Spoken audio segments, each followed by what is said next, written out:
मैं यहाँ पे आल खान यूनिवर्सिटी को रिप्रेजेंट कर रही हूँ और हमें जो है वो CHN कम्युनिटी हेल्थ नर्सिंग की ट्रिप पे लाया गया है।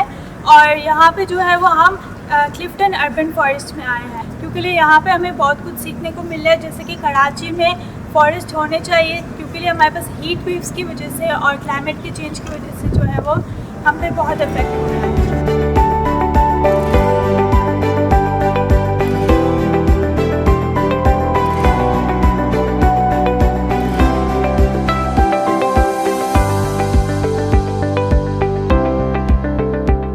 आल खान यूनिवर्सिटी की फ़र्स्ट ईयर BSN स्टूडेंट हूँ और आज हम यहाँ क्लिफ्टन अर्बन फॉरेस्ट में एज आ कम्युनिटी हेल्थ नर्सिंग के सर्वे के लिए आए थे, जो कि हमारे अर्बन सिटीज़ में गर्मी बहुत होती है और वेदर चेंजेस होती है।